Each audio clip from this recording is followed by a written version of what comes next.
Okay, recording is live. Timer is going. We are good to go. Alright. Hello. Hi everyone, it's Shade Rock. It's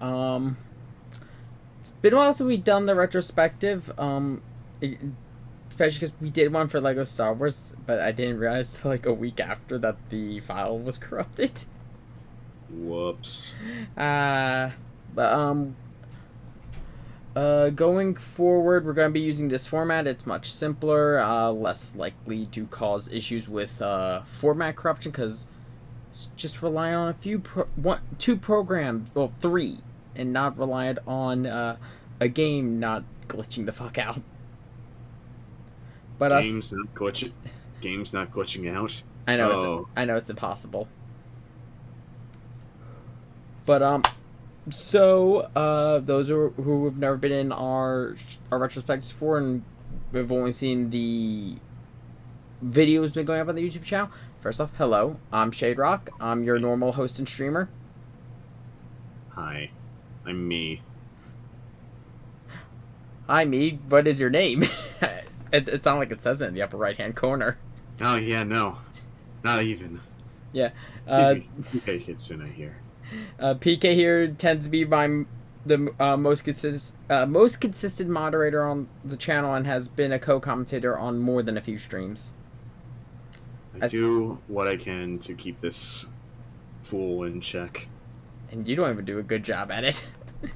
Yeah. But I mean, I can only do so much. True. So, if you can't tell by the background, first off, the Retrospective series. It's a series we do kind of where we look back and talk about our thoughts on, usually, we've been doing it more for older games. Actually, not even older games. Like, older variations and stuff we've been with for a while. Yeah. Because when a game first comes out, or a property first comes out, there's a lot of, like, we spend a good while just gushing about all the good stuff they did. Yeah. Which is understandable. With the retrospective, we try to acknowledge the pros, the cons, and, try to look at it in a more... Yeah, try to look at it in a more, like, neutral light when the hype has died down. We didn't really do that for Spider-Man just because of the fact of how much was behind that series going into it. Yeah. And 14, we were kind of time-pressed. Yeah. Needed to get everything done in time for... Endwalker. That journey to end. I will say, looking back at the Endwalker first thoughts / retrospective, there was a lot of stuff well, in particular, I know I was incorrect on a lot of the changes to Red Mage just because I had only spent like maybe an hour with the new kit. But yeah, no. So today, though, we're gonna talk about Three Houses. Fire Emblem Three Houses.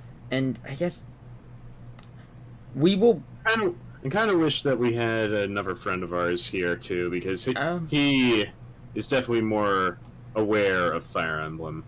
Should I DM him and see if he wants to join? He is likely asleep. More than likely. I'll be honest, I know who you're talking about. I did debate on inviting him, but I thought the same exact thing. Yeah. He's work. That's all I'm gonna say. Yeah. So, Three Houses was the most recent Fire Emblem title that was new, not a remake or a remaster or a re-release of an older game. Yeah. There's some things it did well. There's some things it could have worked on. There's a lot it did well. Yeah. Which we'll start with talking about the stuff it did well. The characters in general are lovely, lovely pieces of work. The character, I think this is probably some... Actually, I'll be honest, I'm saying I think Fire Emblem does very well. Okay, but Three Houses... I think it has some of the best characters they've written. Yeah. I think part of it comes from the fact that in general, I think a lot of it comes from the fact that these are a bunch of high school students that have their entire world pulled out from under them and they have to adjust. I think it's also... And what also helps is very it's very apt for the situation of the world. Yeah, I'm actually gonna throw on some. I'm gonna throw on some background music. Like I think, not even talking about like what's going on right now in the world, which is a whole. Yeah, and not really something we try to do on this channel. We try to stay out of politics, but Yeah. honestly, Three Houses, I feel like hits close to real life, as close to real life as Fire Emblem has ever been at times. Yeah. But I do think I think Three Houses, like I said, it has some of the best character writing, and it does something that I love about I've gushed about the thing I love about Mobile Suit Gundam. It's not the perspective of generals or just the perspective of the high-ranking file members of a military. It's down to earth. It's much more on the soldier's perspective, as well as a leadership perspective through your lords. Yep. You can't have a Fire Emblem game without a Lord figure. Yep. In this game, he's 3 of them. Well, 4, technically. Technically, which I have thoughts on that. We'll get into that. We'll get into that. In terms of the gameplay, it's still very much the standard Fire Emblem formula of a tactics game. Yep. With some changes. One thing was, I did like the grappler class. I thought that was a neat addition. Oh, the grappler class, like, having... People have been wanting fist weapons in Fire Emblem for the longest time. Yeah, and I think it was introduced very well, especially because of the multi-hit system. Oh, I think... Well, the multi-hit has always been a thing. But it was expanded in this one, wasn't it? Yeah, kind of. You've always been able to get at least doubles or ×4 because of brave weapons in previous titles. Yeah, I forgot about the brave weapons. And if you have a high enough speed advantage over an enemy, you will double them naturally. Yeah. So that's no different. But having a weapon type that relies on doubling your opponent is new. And it worked very well, to the point where it was kind of almost busted. Kinda. But it has its flaw. Yeah. I thought the actual resource management, like in terms of your money and actually buying equipment, was streamlined a bit and it was easier to do. It is definitely a lot easier in this game than it has been in previous Fire Emblem games. Which some might see that as a pro, some might see it as a con. I'm kind of neutral towards it. I think it's fine. Yeah. Personally. Yeah, I'm kind of, like I said, I'm neutral to it. I don't see it as a downside, I don't see it as an upside. It's just a different system. Yep. The music, for the most part, I think is very solid. Yeah. I know where you're going with this, and we'll get to that. We'll get to that, because I do have that marked for later. Yeah. The environments. For the first, I think we agree, this is the full first. Not just environments, but the model work in general, I think, is some of the higher quality that it's been in quite a while. And it had a lot to live up to, since this is the first 3D model, first full 3D game they're doing, and I think the first time in a while that it's been on a console. Yeah, it's ever handheld. Ever since Path of Radiance or Radiant Dawn, I forget which one was on the Wii. Yeah. I will be honest, I loved the sprite work of the old games. I think the sprite work they've had is fantastic. The 3D model work is pretty good, and for the amount of environments it has to render, I'm surprised how well they did. Like, there wasn't an insane amount of physics glitching, about as much as I expected to see. Yeah. Like, it wasn't anything out like there was nothing that was ever outrageous as a glitch. Yeah, it was very graphically stable. Yeah, which now, was nice. Yeah, and for a first 3D outing, and the fact that they didn't have any models to reference, they had to make these all from scratch. It was very well done. I will give a lot of credit to Koei Tecmo for what they have done. Yeah. Because I'm fairly certain they did a lot of the modeling work. Overall, I think so. I'm not entirely sure. I know that they were heavily involved with Three Houses. Which kind of explains why Three Hopes came into existence. Probably. Then there's the potential of the Three Houses system, which I will say I think the Three Houses system is handled better than the Two Army system of Fire Emblem Fates. Yeah. For those who did not play or follow Fire Emblem Fates, Fire Emblem Fates had a thing similar to Pokemon where there were two different versions of the game. The issue is, this is a tactical RPG. Both of them have key elements of the story. Both of them are separate games you had to buy separately, which is where the problem was. And let's not forget there's a third game too. I was gonna get to that. The issue was you had to buy, if you wanted physical, you had to buy the two separate carts. Now, at least they were nice enough to be able to let you buy them as DLC, but the issue is with the first two, you should not have had to do that. Yeah. Now, with the third scenario as DLC, it came out later, so at least it has that as a slight excuse. But, and that's like the slightest of slights. It still should not have been a thing. It's still not something that should have happened. Now, in terms of like, I do think it was better in this scenario where they put all the main stories in one game. Yep. But I said I think it had a lot of potential. I think the houses themselves. Okay. This game has a lot of lost potential. I think that's the best way to describe it. And we'll get into that when we get into the cons of this game. Yeah, like the pro for this overall, this is a very good Fire Emblem game. Yeah. I will say the combat, I think, is definitely some of the more on the smooth side for Fire Emblem. Yeah. Like I never felt like I was wasting turns. Yeah.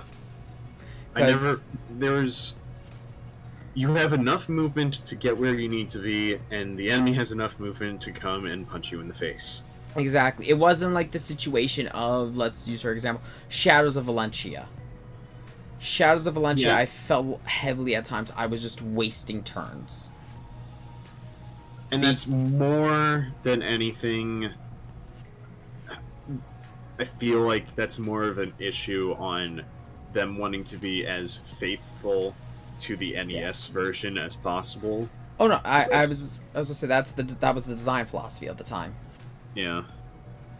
It was a pro and a con. Yeah. I'd say. Yeah. And it's funny I say that coming from XCOM, though with XCOM when I had a turn where I did nothing, it was because I usually had a kill funnel going. Yeah. But like the fact that the maps weren't overly large, but they also weren't overly compact. Like you felt like you had breathing room to do tactics, but then you also felt like it wasn't like taking an eternity for something to start happening. There was a lot of variation in the maps. That too. That was another good thing. That's sort of that's kind of like skimming over a lot of. Okay. The other thing I'm gonna say the other thing I would say is a good pro, and we kind of mentioned it earlier, was the character writing. I think the way that the characters talk and present the scenario is done very well. I think some of my favorite characters start off as tremendous assholes. You know some of the I know. characters in particular. Which, again, that was something But Okay. the fact is, once you dive deeper into their personalities and their mindsets, you learn who they really are as people. And, I mean, just look at Sylvain. Exactly. Like, there's all. On the surface, he is this annoying skirt chaser that is always ignoring what one of his friends is telling him to do, because he's honestly going to get himself killed at this rate. But part of why he's doing this in the first place is because of how horrible the Crest Society is. Yeah. Which, speaking of that, that's another thing this game does very well. It's world building. The world building is phenomenal. The actual lore behind the game is amazing. It's well set up, and I honestly think it feels like the most fleshed out part of the game. Yeah, like, you can feel like this is a whole world and not just the part of it that you're experiencing. Like, you will get stories and backgrounds to characters that you will never meet. But it makes everything feel alive, and it makes it feel like that there's stuff going on where you aren't there. Yeah. Which is kind of an issue some games have, where it's like there's a fine balance between that. If I could give an example, I think Skyrim does this is a good example of this in the opposite direction. Where, like, Skyrim, you always hear about these big battles, but you never see them. Right. Where in this one, we hear about some stuff and we see a lot of stuff. Like, it's a good balance between the two. Like, it feels like we're actually reading a war report, and other times it feels like we're actually watching the battle go down. If that makes sense? Yeah. There's got to be a nice balance. But,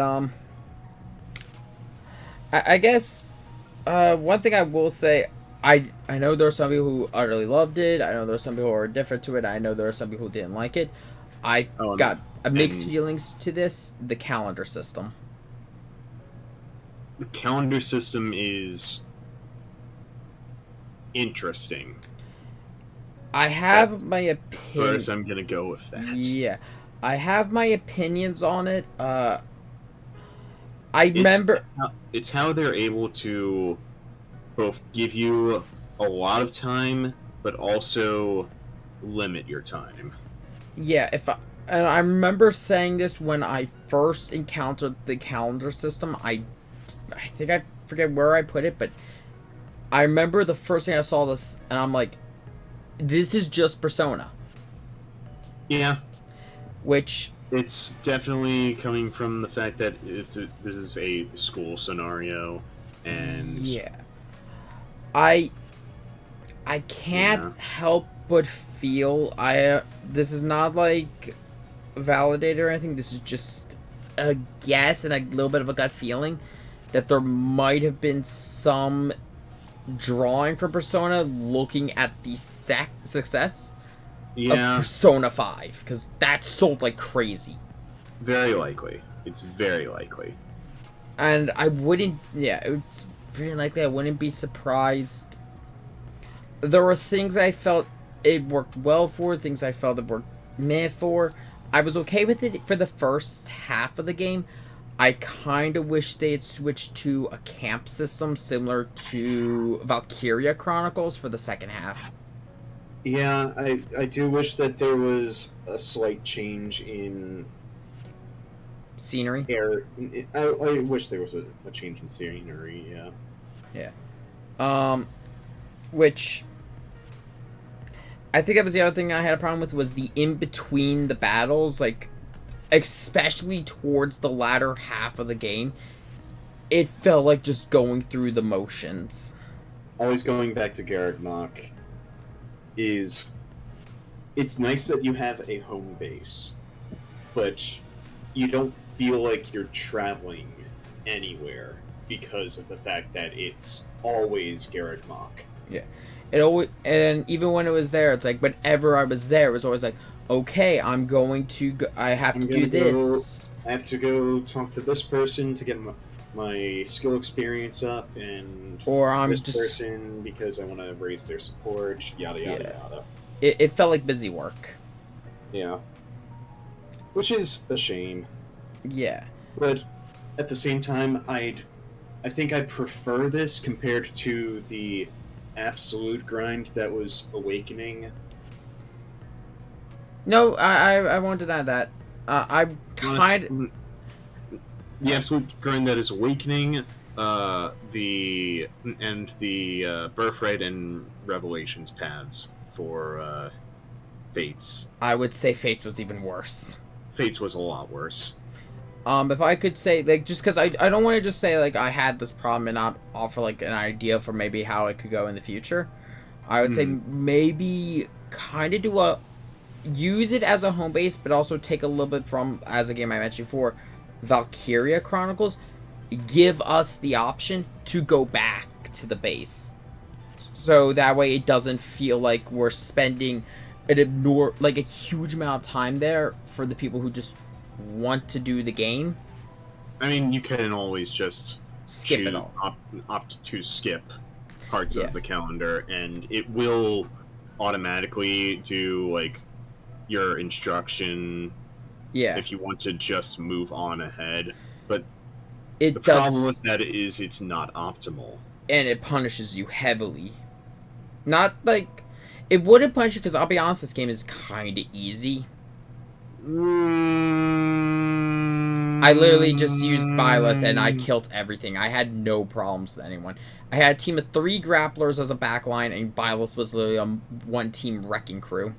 Yeah, I mean, once you get the right combinations of skills, you can definitely decimate the entire plot. Yeah. I say the entire plot because, yeah. Yeah. And I guess going on that, maybe talk a little bit about like some of the things that could have been. They're not like stress this right now. This is not a saying all these are things that are bad that ruin the game. They are not. They are things that they could have done better. Yeah. One is the overall story of the actual scenario. And I think the main reason this suffers is because of 2 design choices, at least this is my opinion. One is they didn't want to make any of the 3 students the bad guy or the right choice. Yeah. Which it's definitely, and it's both a boon and a flaw. Now, if there was any I would say that they should have done, you can live without a right choice. That's the nature of war. You can live with that. But the fact that they did not want to go all in on making one of them seem either evil or just have an unsympathetic point of view, I think it's something that also could kind of both hurt it and support it. Because, like, how put this? It's kind of like we were talking about with Fates, where it's like they never wanted to go all in on making the is it the Norians for Conquest? Yeah, no. The Norians are the obvious bad guys, but they didn't want to go all in. It never goes whole horse with that. It's like they tell you, oh, they're the bad guys, or it's like all the materials like it, but like they don't want to commit to the bit. They don't let you commit to being the villain in the Norian route. And anyone goes like, oh, but why would you want to play the bad guy? Warhammer 40k is a thing where everyone's the bad guy. It's not a... Not everyone wants to. Best example. I know, but it's kind of the shit. But it's like, or Coder. It's more the fact that I was gonna say it would have been an interesting change of formula. Yeah. Knights of the Old Republic. There's people who go dark side. Fallout. People do bad karma. There are there is people who, well, actually, there's always the thing of like you can do a bad guy route. You can do an evil route. And I mean, like, I'd say games of this generation are well aware that it's possible to play a more villainous route, yet still get a good ending out of that. Yeah. Using an example again, of the Old Republic, the MMO for BioWare, based off of Knights of the Old Republic. You can be a Dark Jedi. You can be a Sith. But there's a light side option, which is you're still not a good person. Like, the only difference between light and dark side is you just don't kill them. Yeah. You threaten them, but you don't kill them. So, like, they could have done that. Like, they could have either made one, like, an objectively bad one, or they could have, you know, could have committed a little bit. Because, like, the way it is, it kind of feels wishy-washy for the motivations for the war. Yeah, I mean... But and then there's also one who I feel is criminally underwritten. Claude von Regan, my favorite lord in all of Fire Emblem. Claude and the Golden Deer route. I'm not sure which of these. If I had to propose a theory about the development of this game, one of these two routes was an afterthought. It was either Golden Deer. It was Golden Deer. I was gonna say that's more or less confirmed by interviews, fans realizing the situation. Yeah, I was gonna say it's either Golden Deer or Verdant Snow was Silver Snow. Silver Snow, my fault. Silver Snow was either and one. Golden Wind is the JoJo theme.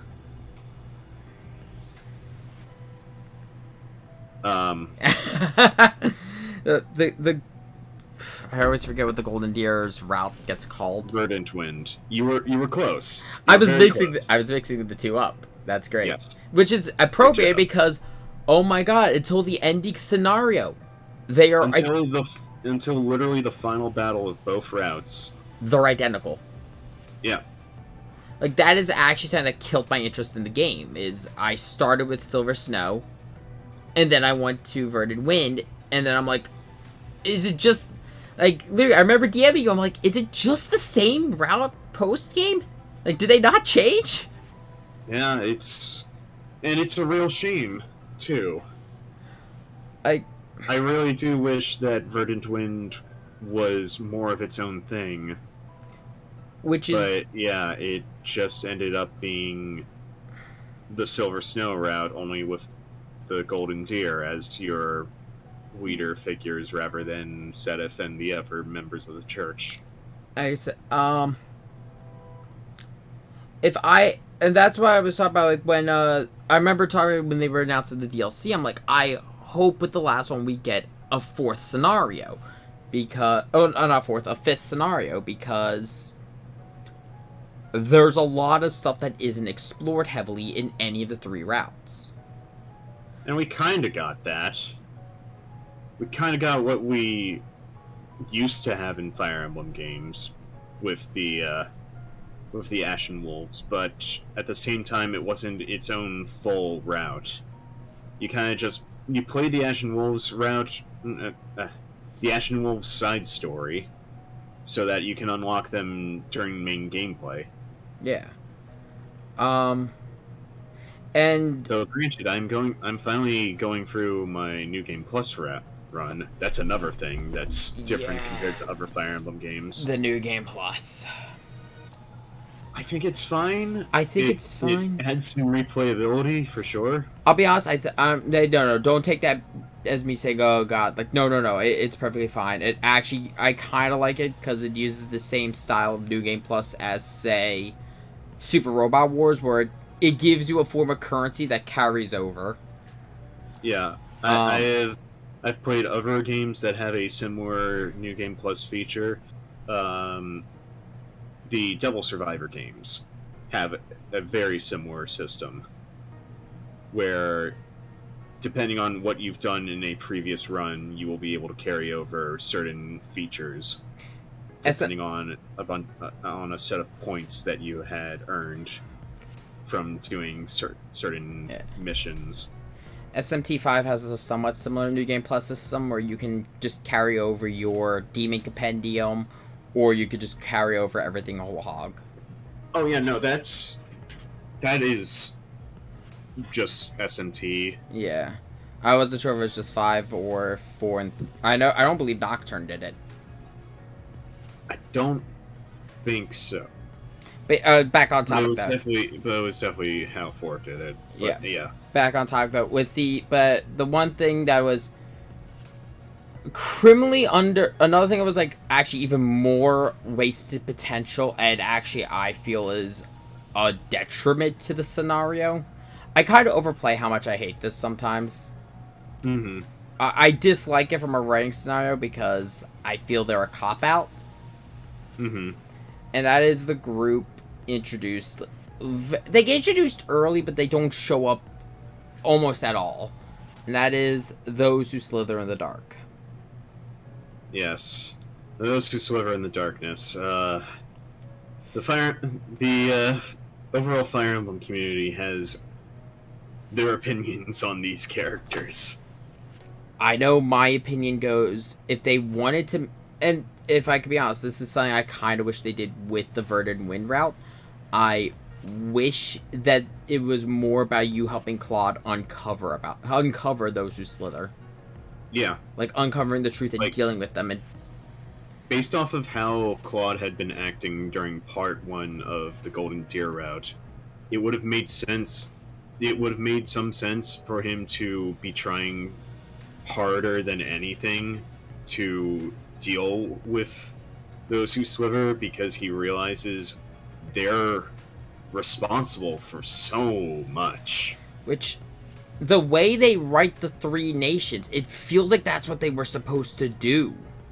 Oh, absolutely. Because those who sliver in the darkness, their main goal is just screw all of the descendants of the dragons. Yeah.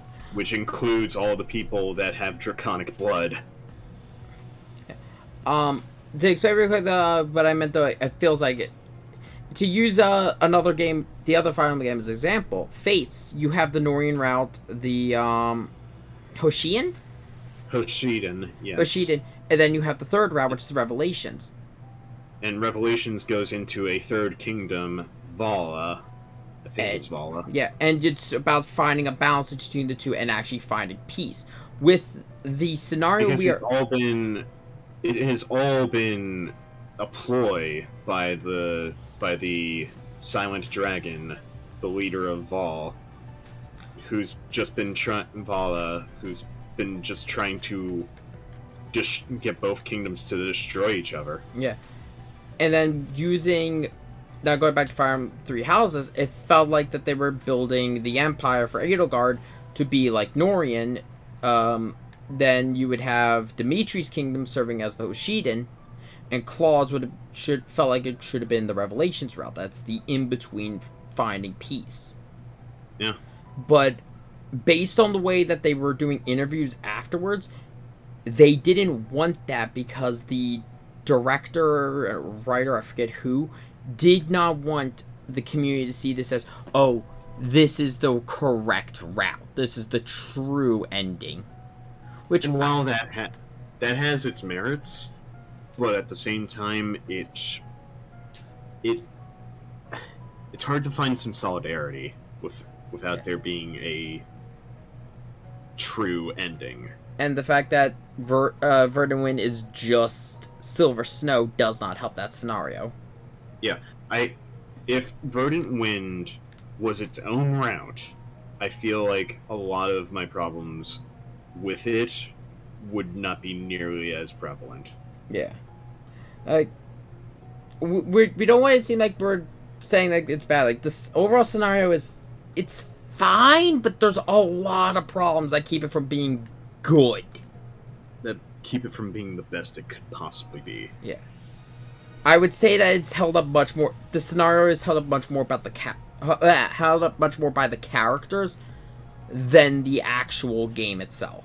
Like the actual like scenario writing. And there's also the issue of, like, because of the fact that those who slither in the dark don't get any development, when you get to them, their whole level comes so far out of left field, it's jarring. Like, the most we have that I've experienced, I will preface this by saying I still have not really played through either Scarlet Blaze or or Scarlet Blaze. I forget what, but that would be the Hope's Run. But yeah, if it done but, Edelgard like, or Dimitri. I haven't done either the Edelgard or Dimitri routes. I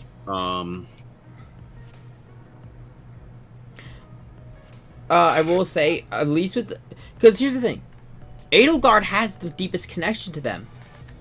Yeah. You don't interact with them at all, because the only time you interact with them in the first part is the same times you interact with them in the other route. Like, it doesn't change. A shame. But the main issue with it is, like, when they show up in the other routes, they're always, like, just normal dark magic. It's nothing, like, too out of the ordinary. And then all of a sudden, they start throwing... They come out with... intercontinental ballistic missiles. Yeah. It's like, oh, they're metallic spikes from the sky. I'm like, the fuckers have... It's like... It basically dropped the Hammer of Dawn. Yeah, they're dropping the Hammer of Dawn on us. It's like, oh, they have a satellite. It's like, when the fuck? And then they have metallic... The rest of the cast calls them metallic golems. When you see them, they're Magitech contracts. They're robots. It's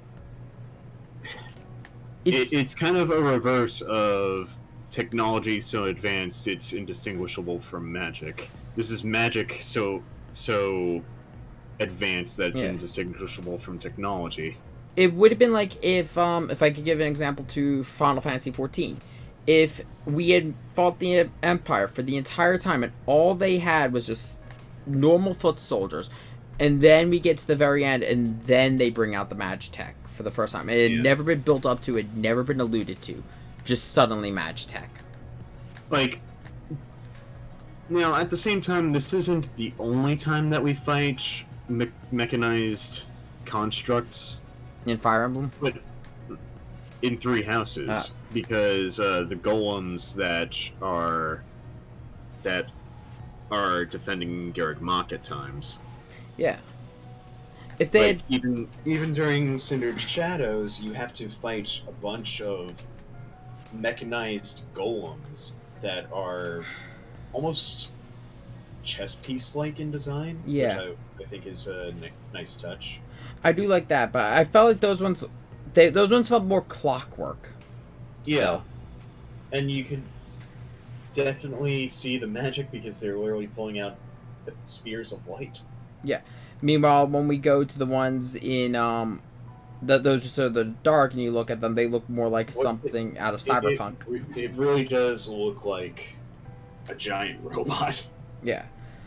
Which, again, I personally think was a cool set piece. Oh no, sure. It's great set piece. I just wish it had better build up.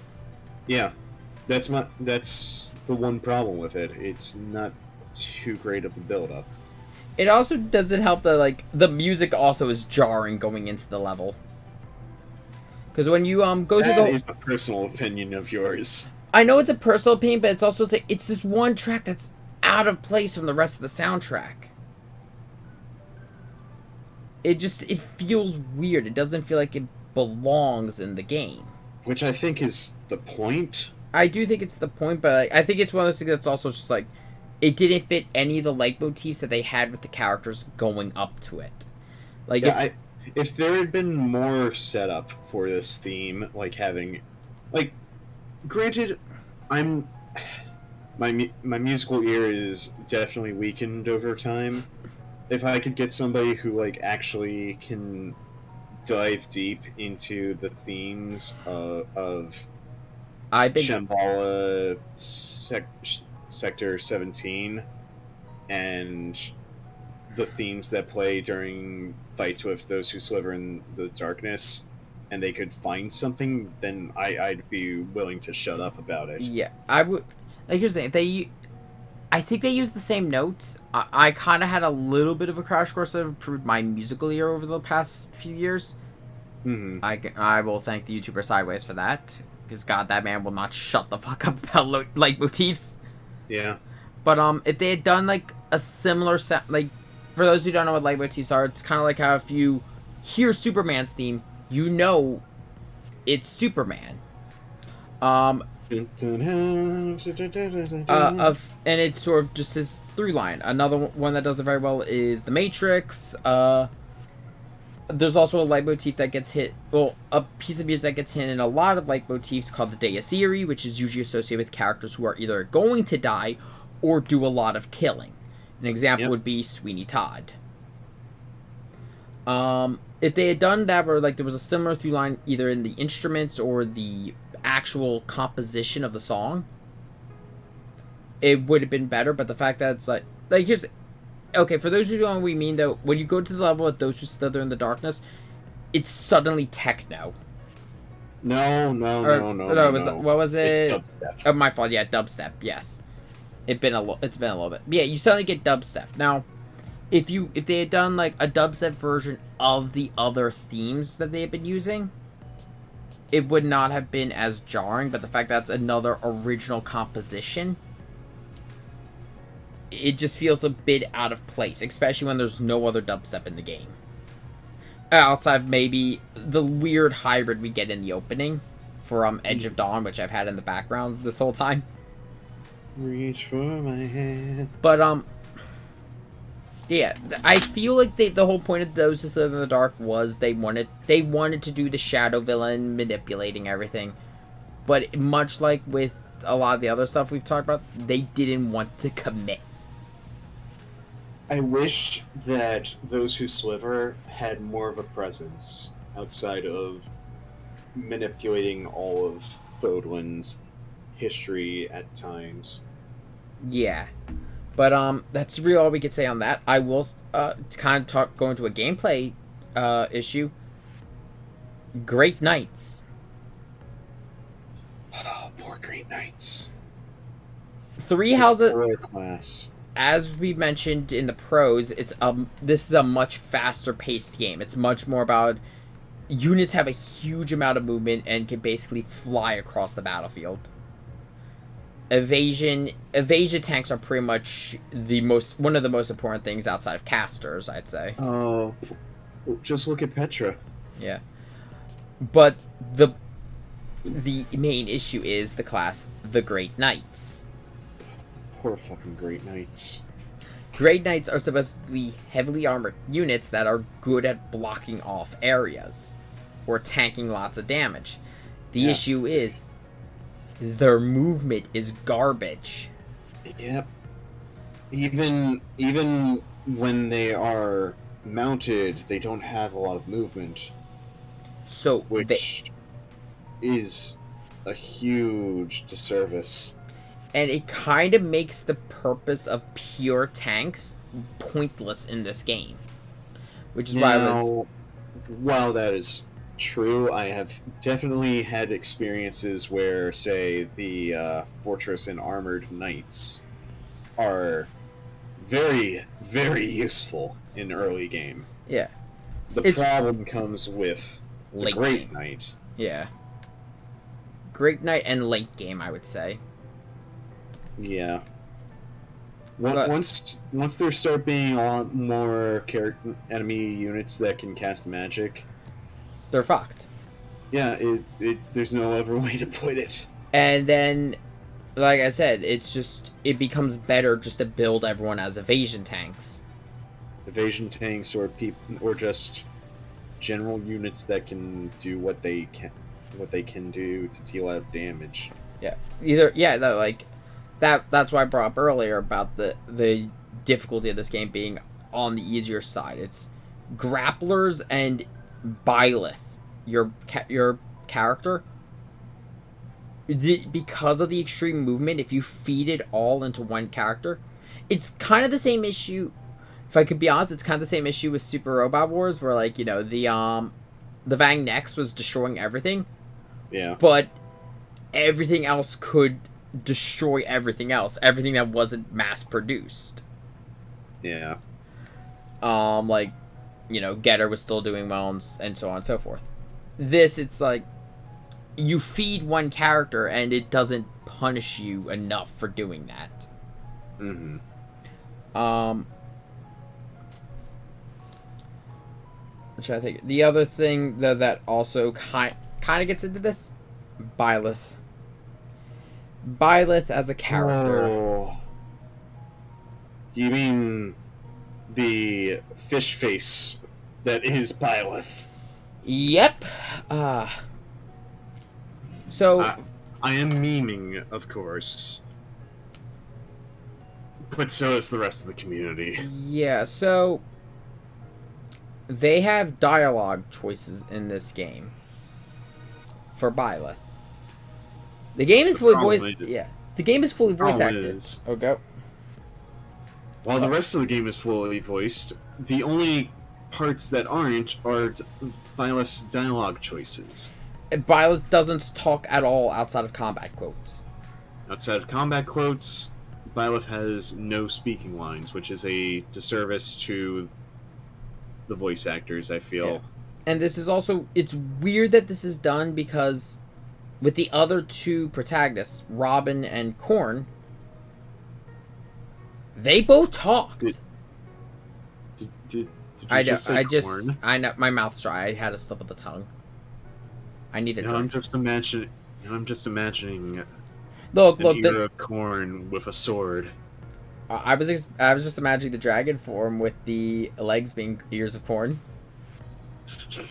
I know. No, the horns are ears of corn. Of course.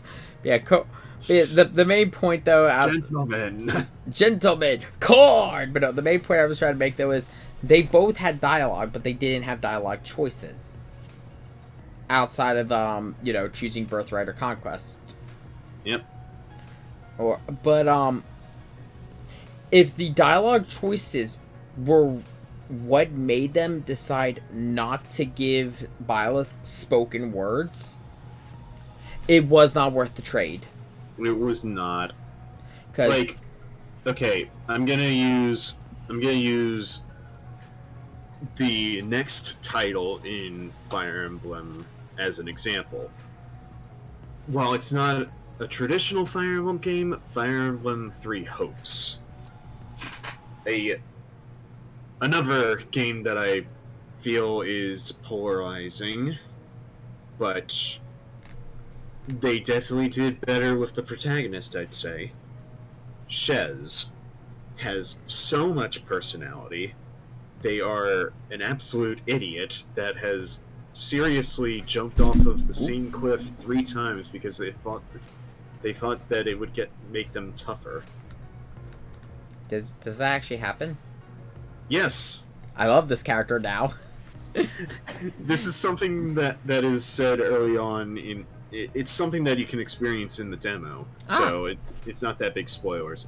No, it's not something that you do. It's just something that you're told about. Yeah, but Byleth on the other hand, and here's the thing: I wouldn't have a problem if they did it if the choices mattered. Only one dialogue choice actually matters in Three Houses.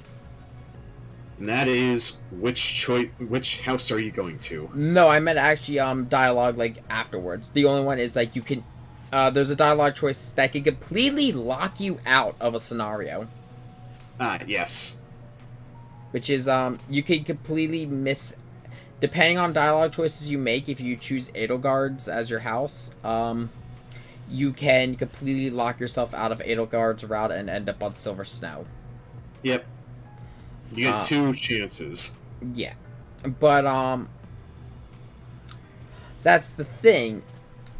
That's the only choice that matters. And the only thing is, I believe it's during Dimitri's route in particular that a lot of people bring up the issue with this decision is that Dimitri once asks you, where should we have 2 choices. We can either go help deal with the Empire invading this city over here, or we could just bum rush the capital to try to save it's Reyes, right? Rodrigue? Or is it Rhea? Rhea. It's been a hot minute. But yeah, we could bum rush the capital to save Rhea. both of them are decisions that can be made and could both have their pros and cons. In terms of tactics, it'd be better to take the city so that you can muster more forces to assault the enemy capital.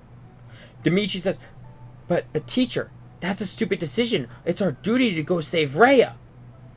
I know that's what you clearly meant to say. And then you go do that.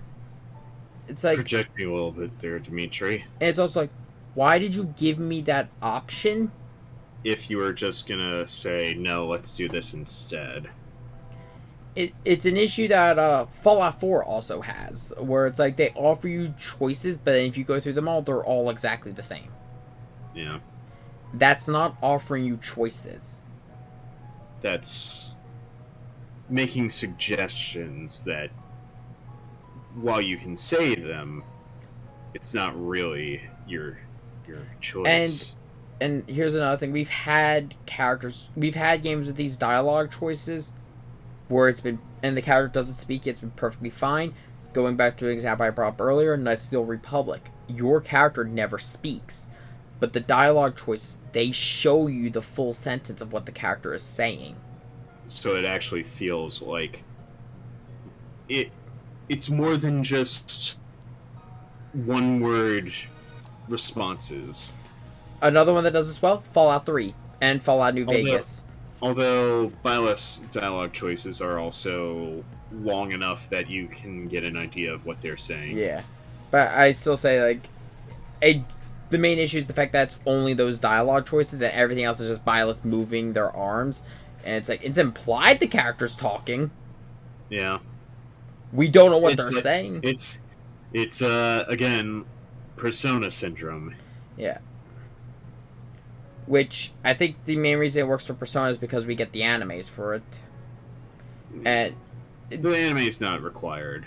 Yeah, but it's also... There's enough personality in what the characters do, their motions, that make you feel like each of the protagonists are actually people. And there's also more than enough dialogue. Byleth is there isn't enough motion to Byleth to make them feel like they are emoting outside of some head motions. Yeah. And also kind of bring up the Persona one is, at least with the Persona protagonists, when they talk, they give us more than enough dialogue options. It isn't like once in a blue moon.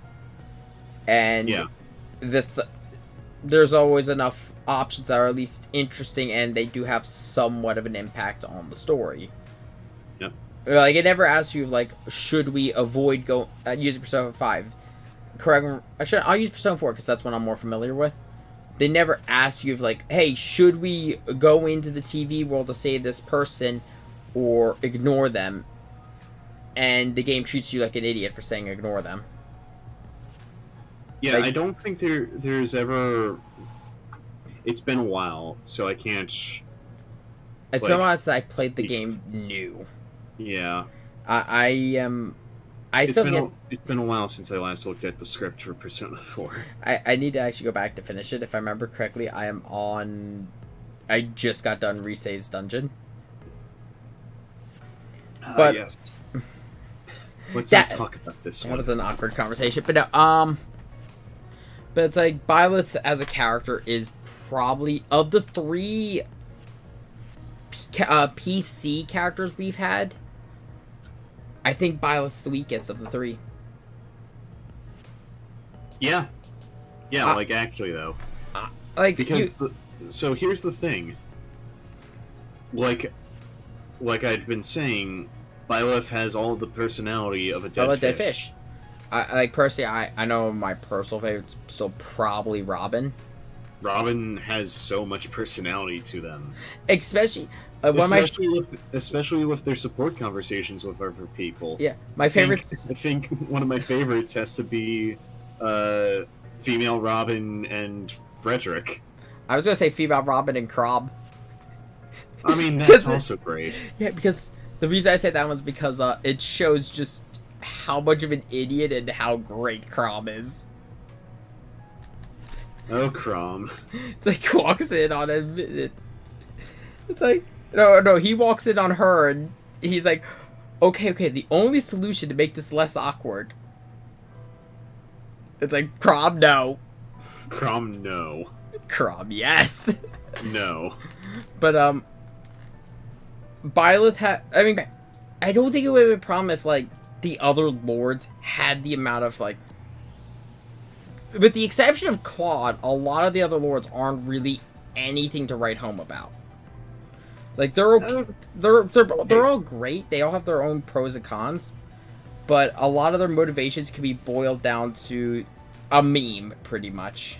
I've heard from others who have played through it that Azure Moon is their favorite compared to Verdant Wind.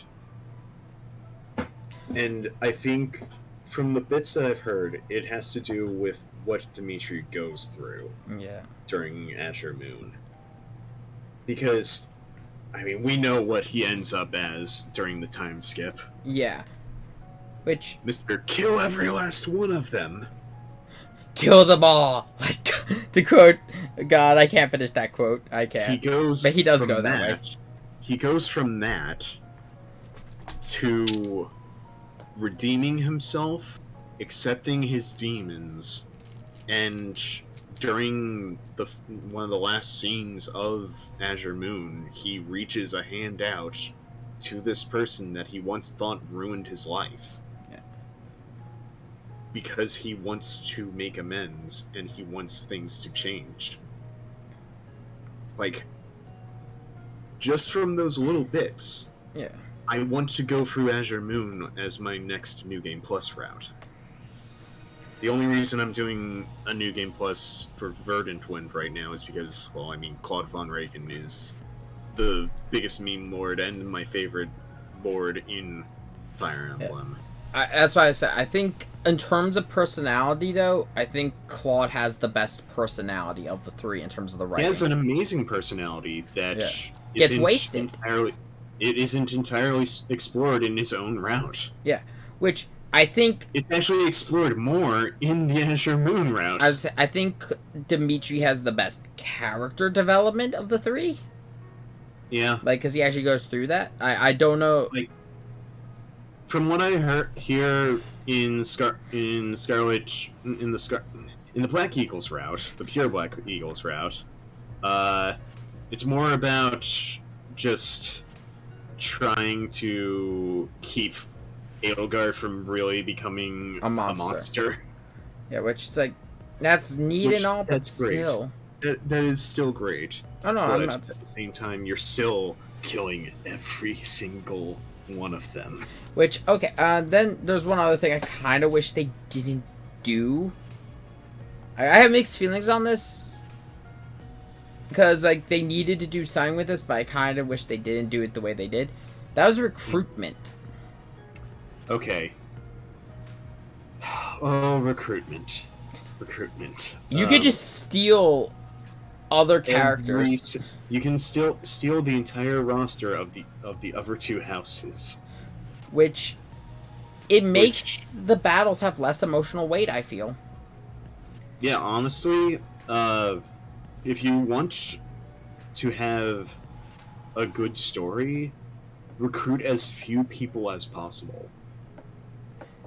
Because, yeah, it takes out the emotional weight of, like, oh... Like, still let... Like, if I could say one thing. Let you work with the other characters from the other houses in part 1. Like, actually let you still get to know them. So it gives that emotional weight in part 2 when you have to fight against them. Like, I think another thing that doesn't help this is that it's great for... This is great for just making it easier to recruit other characters, but it's also, again, taking away from that emotional impact. The fact that once you hit B rank in a support with a character outside of your own house, they join. They can just come over to you and say, "Hey, can I join your house?" Instead of you needing to work for it as much. It also hurts in New Game Plus because then it's like, I know what my optimal team is, I'll just keep using them. Yeah. Like, in my current New Game Plus run, I have 100% recruited everyone, but that's also because I worked hard on my first run to make sure that I would recruit everyone, so I didn't have to kill any of these fucking kids. Yeah, which yeah, it's mostly a thing, and I get why they did it. I think it's because like some of the houses, if they didn't do it, there are a lot of gaps in terms of that you would have to work to In terms fill. of availability of skills. Yeah, Like, ooh. magic. I mean, yeah, magic users, depending on which. Yeah, well. But it all depends on I the school of magic we're talking about also there. Because like Not, not entirely, not entirely, because surprisingly enough, Edelgard can be a mage, yeah, but which is weird yeah, because they don't do much with that. But oh well. but then there's also like the situation, like some characters are just objectively the best in roles, In a role, yeah. Like Mercedes as a healer, or is one of the best healers. why am I drawing a blank on her name? The one who's like, oh, you're on a horse, then I guess it's time for you to die. Yeah, I use dark spikes. Yes, Lysithia. Once she hits rank B in Reason, she can just murder cavalry units, which is what you want to do when you want to fight the Death Knight. Like the main issue with this all overall is the fact that because they this is another meme someone made about it. Like there's a lot of memes about the fact that Byleth just recruits the entire school to work for them. Yeah. And someone else did one where it was like, do I side with the teacher I just met or with my lifelong friends and my family who I've known my entire life? Hey, teach! At least they acknowledge what they do when they are recruited into other houses. Like, they feel very heartbroken having to hurt the people that they knew. Yeah. I feel the only reason that they did the recruitment system the way they did is because of the fact they wanted you to have the ability to grow your army, because you didn't have because you didn't have, for example, in Fire Emblem Awakening you had the time traveling kids. And in Fates you had the time bubbles. We don't talk about the time bubbles. Yeah, that's a whole other mess. Yeah, which it felt like an afterthought there. But with the recruitment, it's like I feel they could have done something maybe like in part 2, like give you the class at part 1, and then in part 2 give you maybe just some generic military units. No, here's my thoughts. Make it that you have to re-recruit characters. They do that with one character. They do that with exactly... It's either one or two characters. It's not just one character. Because Lorenz in certain routes is also like that. But it's Lorenz and Ash. I know those two. I was gonna say, I know Ash. Remember if there's a third. But like if they did that more, where it's like you had to re-recruit them, like you could re-recruit them on the battlefield, you get to keep the emotional weight of having to fight them. Yeah, and make it that it's not just Byleth that has to try and do that. Make it take work. Like, a scenario I'm putting forward. Say Annette and Mercedes. Yeah. Because those two are the best of friends. Having them fight each other in routes where you don't recruit both of them is heart-wrenching. But it's like, the way it is right now, it's like you lose the emotional weight. And when you recruit them, because they don't contribute at all to the story, because they're not part of the house, they're not written to be there. Yeah, they're kind of just there to be your supporting Cast. allies. Which is why I was saying, like, if you were going to do that, just do generic military units. I will give another point to Three Hopes here. You can't just recruit everyone in all three routes. There are some characters that you just can't recruit in certain routes. Yeah. No, we will. Yeah, once you get into New Game a New Game Plus, you keep your roster from the previous route and you just keep going. I'm somewhat okay with that one a little bit more. Like, again, this works better because it's a Warriors game, so once you go through it all 3 times and finish all 3 routes, you'll have all of the characters. Yeah. Which that's kind of the point to Warriors games by the end game. Yeah, you go through the story of the game, you collect all the characters, and then you, depending on everyone, like, I know Dynasty Warriors Gundam did this where you had a story scenario for, like, the original story, you recruit everyone, that's like, okay, you now have, like, a set of missions where you could go through as different characters.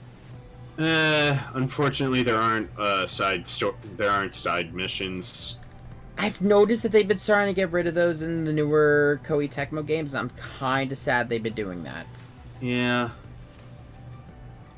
Because you don't get to have as many of the fun interactions that you got from just doing random-ass scenarios.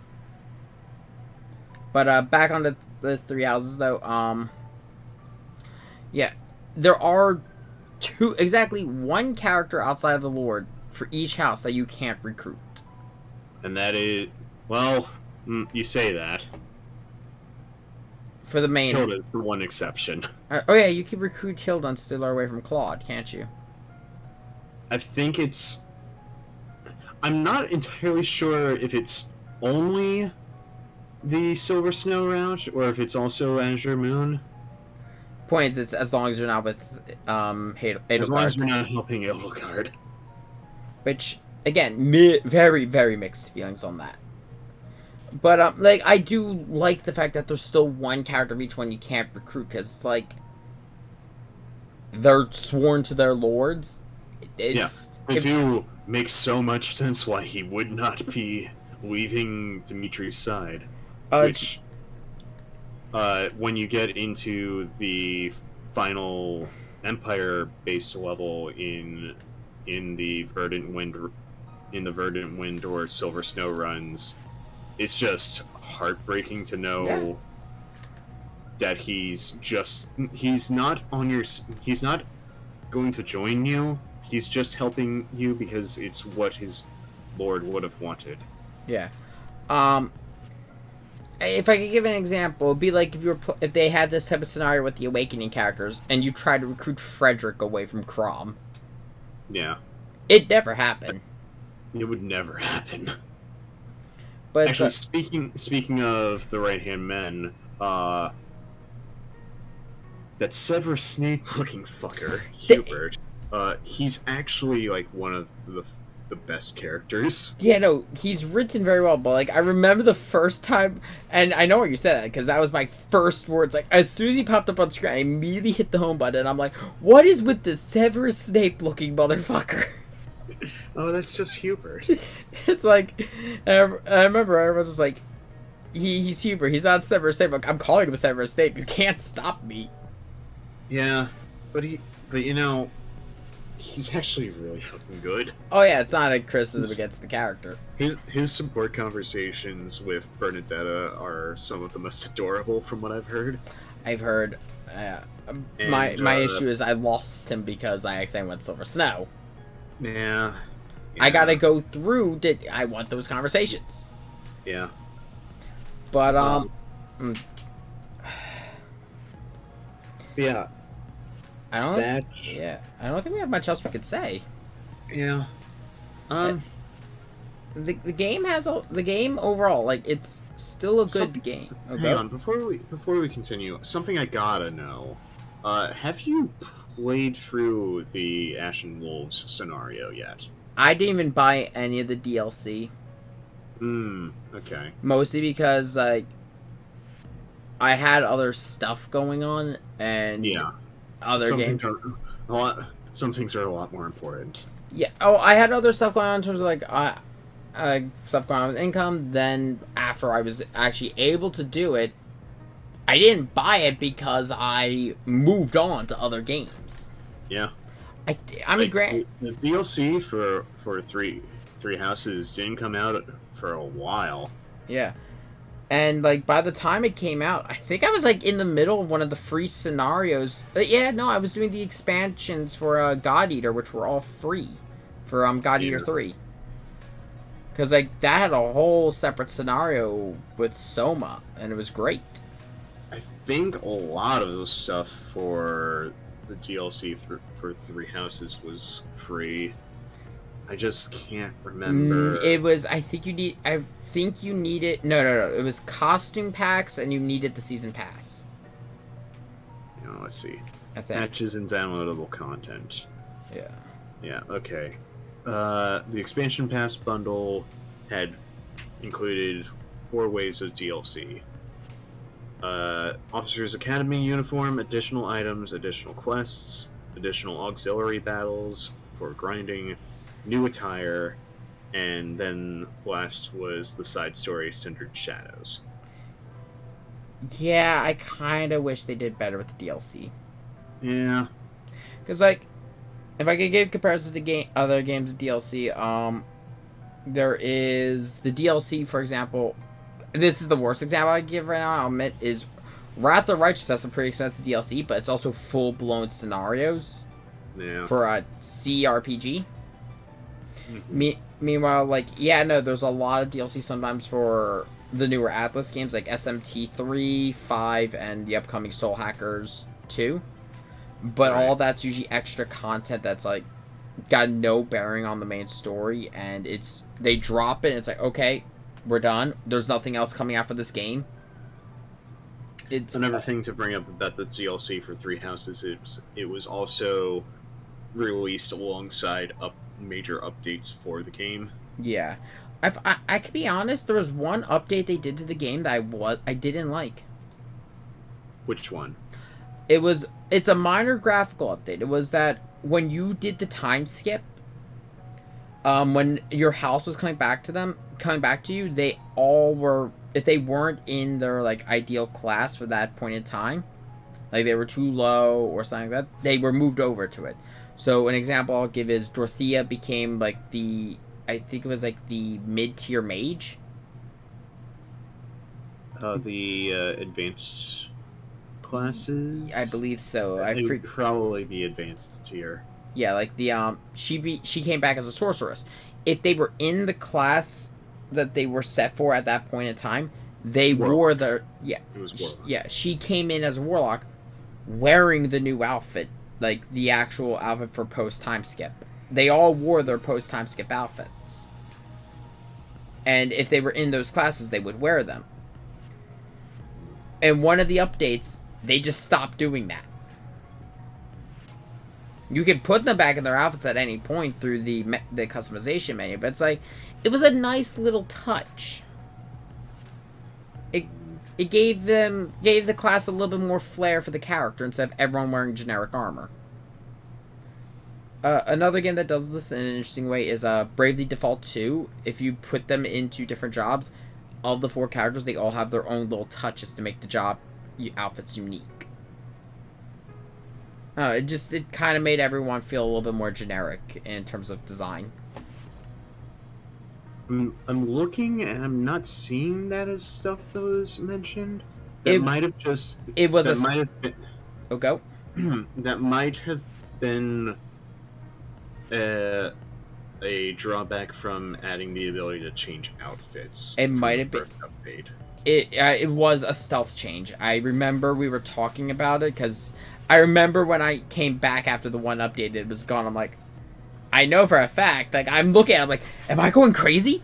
Am I losing my fucking mind? I'm going back to my screenshots. I'm like, no, I'm not going crazy. What the fuck? And I did some Google searching. It was like, oh, okay, yeah, it was a stealth change. Yeah. Like I said, it's the minorest of things. It's not something that is a pro or con. It's just something I kind of didn't like because I felt it took some personality out. Yeah. But they did add more quests over time as well, and they gave access to both Anna and Yaritza. However, They never gave us Gatekeeper. The one problem with Anna is she doesn't have any supports at all. Not even with Byleth.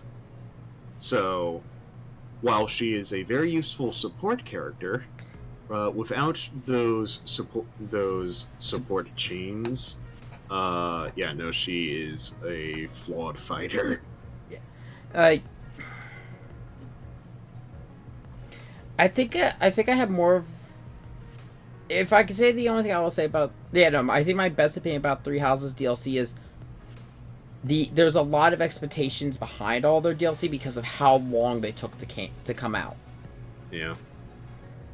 For like the amount of time they made us wait for a lot of the DLC, there should have been more. Yeah. If I think that's about all we could say though. I would say at least my closing thoughts. I don't think this is a bad game. I don't think it's perfect. I'd say probably 6 or 7 out of 10. Its scenario is incredibly flawed. It's held up by its character writing. Yeah. There's a lot more that could have been done well. I think they were just trying to tackle too much with this one game. Yeah. I feel like a problem that arose is the fact that you can just choose to not side with Edelgard during Scarlet Blaze. It really that did not help her scenario at all.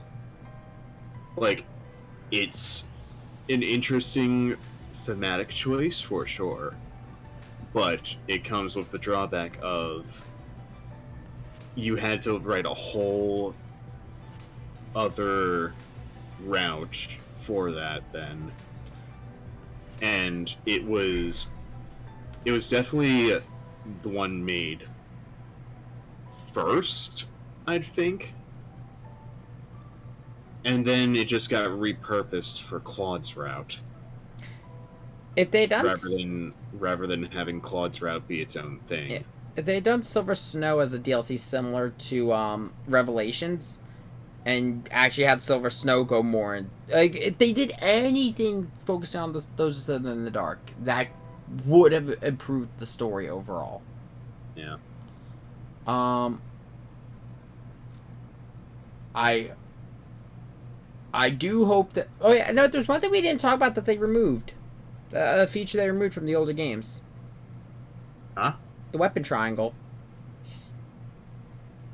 It's removed, but it still exists through the breaker skills. Yeah. I think was a good sacrifice for the fact that you can use almost every weapon in every class. It's something I kind of both liked and didn't like, because it's like... I liked it more because it made variety a lot better. Like... Yeah.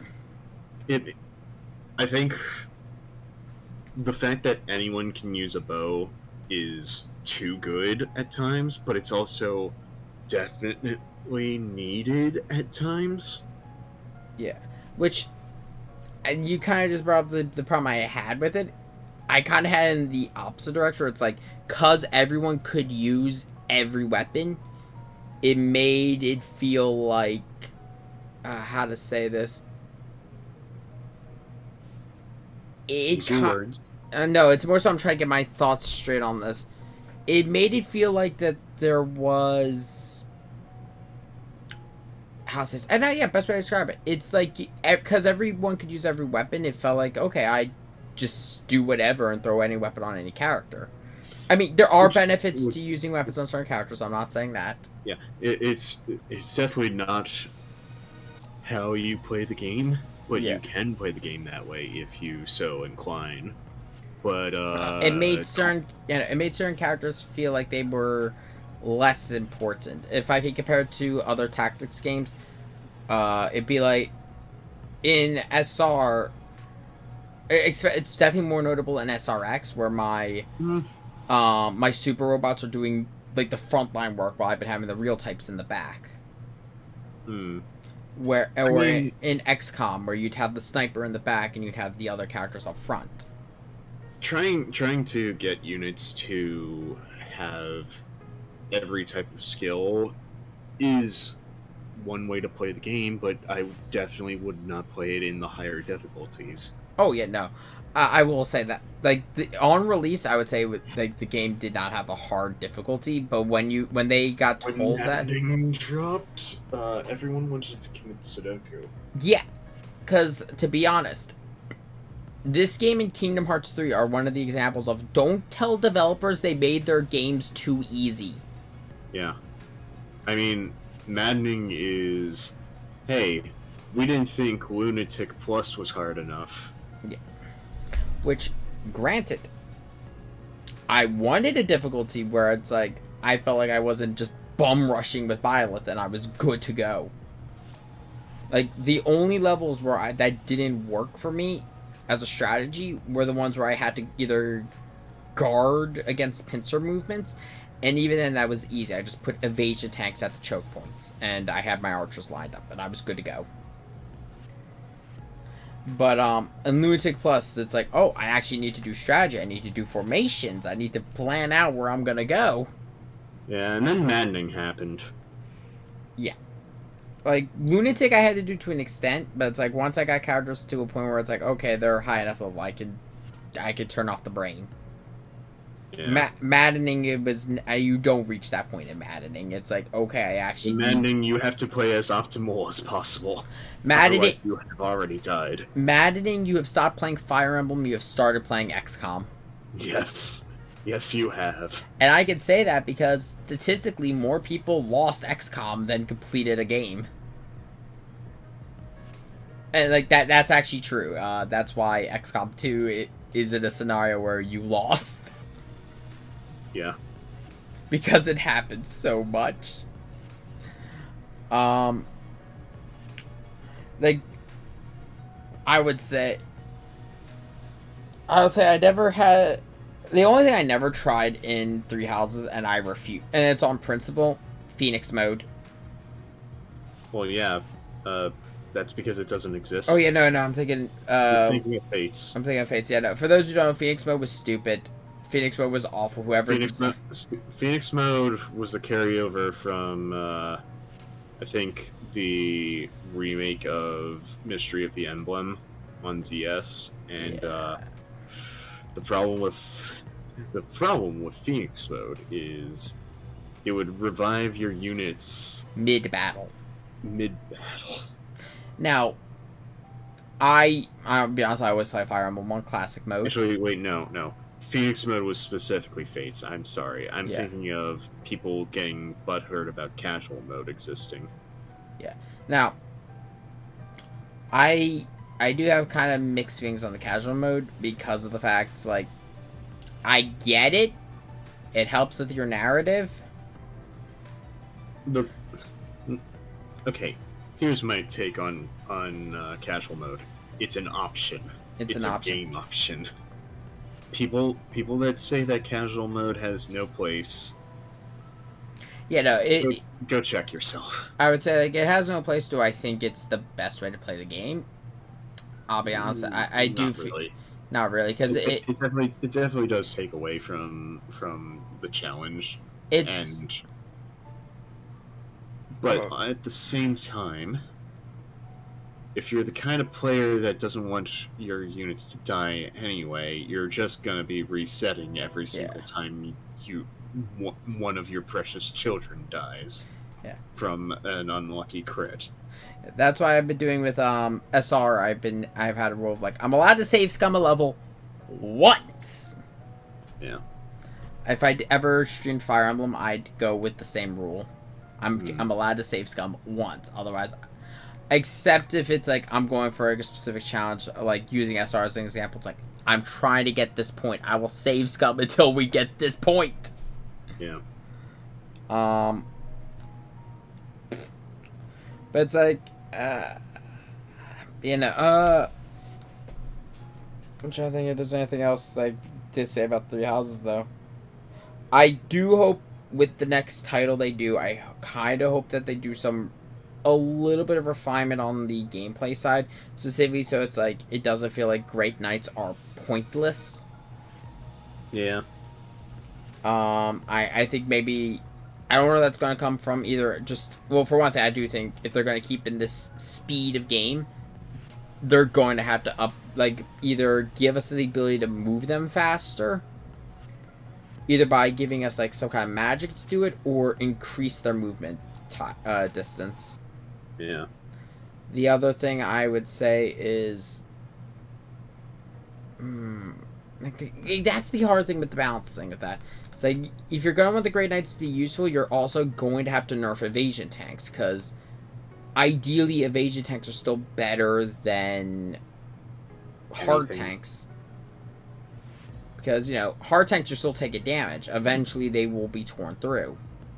Evasion tanks, if you can jack it high enough, they're never going down. You're never getting hit, yeah. Yeah. Right. But yeah, no, with that, we've though. talked long enough. I think we talked long enough. It's midnight. But yeah, no. I'm trying to think if there's anything else cleanup-wise to talk about. On the channel, we're doing SR, approaching the end of SRX. I'm debating on the next step either being SRT or maybe Digimon Survive. I don't know yet. With SMT, depending on what they do in Xenoblade 3, we might put that there. If they do the same shit they did with Xenoblade 2, where they only give us one save slot, that's not happening. If they give me multiple, it's happening. But yeah, with that, though, I will not hold Sean here anymore. Sean, I'll get the crowbar. Time to go to sleep. Crow. Bar. But yeah, I hope everyone enjoys the rest of their days. If you want to check out our streams, I stream on Twitch. I've been streaming Wednesdays and some Fridays whenever I have time. I will see you all later. You have anything you want to say? Okay.